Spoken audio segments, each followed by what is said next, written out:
केन्दुझर जिला पाटणा बजार स्थित सरकारी विदेशी मद दुकान लुटि नेले मद और टंका।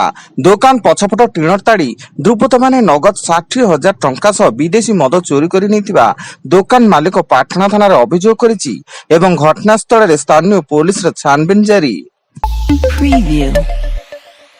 उत्तर पश्चिम बंगोपसागर और संलग्न उत्तर ओडिशा पश्चिमबंग उपकूल में घूर्णिबलय सक्रिय रही जहां फल लघुचाप रूप नेबार संभावना रही एवं यह लघुचाप प्रभाव में राज्यर 4टी जिला सुंदरगढ़, संबलपुर, केन्दुझर और मयूरभंज में प्रबल अति प्रबल वर्षा हेब बोली पाणीपाग विभाग पूर्वानुमान करछि।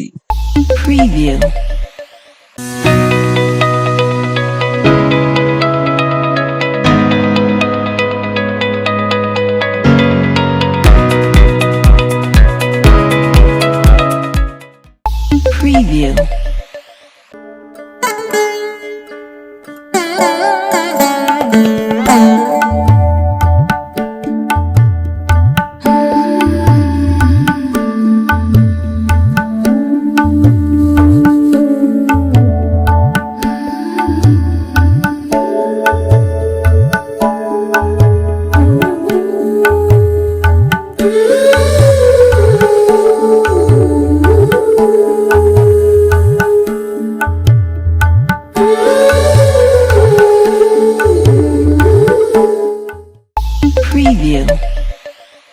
बालेश्वर जिला खैरा थाना अंचल में जड़े पान दुकानी माड़ युवक मृत्यु।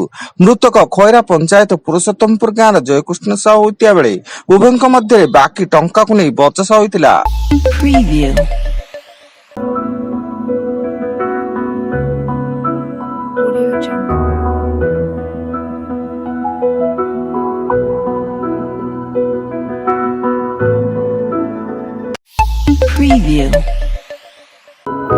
Audio Jungle.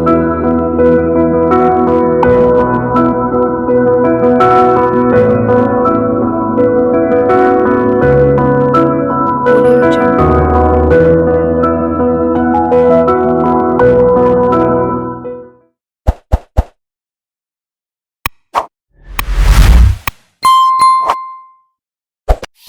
Preview.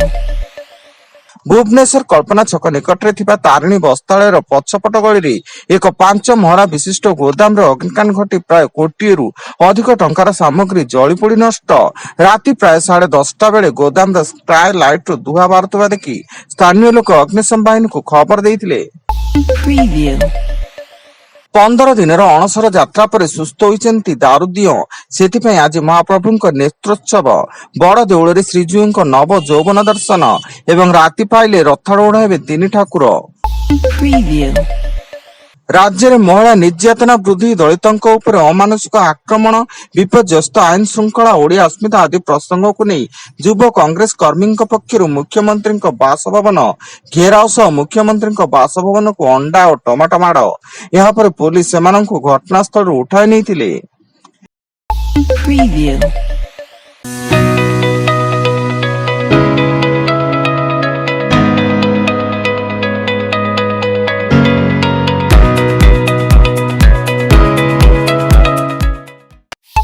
Preview.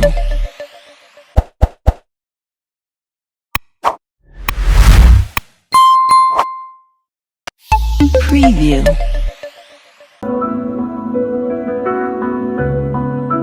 Audio Jungle.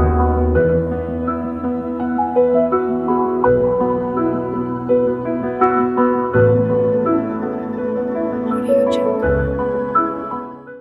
Preview.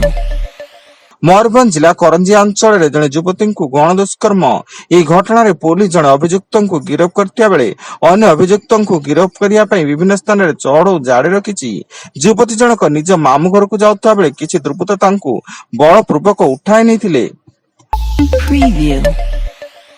Keonjhar जिला हरिचंदनपुर बाजार स्थित नारायण ज्वेलर्स बंदूक देखाई 5 केजी ऊर्ध्व सुना गहना लुटि नेले दुर्बृत्त एवं दुर्बृत्त माने स्थानीय लोकों को भयभीत करने 2 राउंड गुली फुटाई बेले घटनास्थल में पुलिस पहुंची छानबीन जारी करिछि।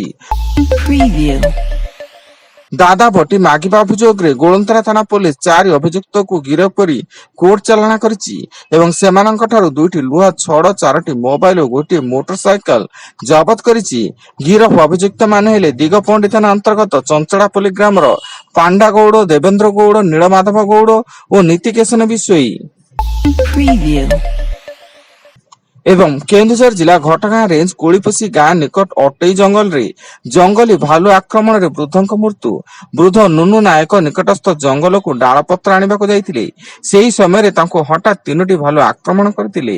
ଖବର ପାଇ ଘଟଣାସ୍ଥଳରେ ବନ ବିଭାଗ ଓ ପୋଲିସ ପହଞ୍ଚି ଘଟଣାର ତଦନ୍ତ ଆରମ୍ଭ କରିଛି। Preview.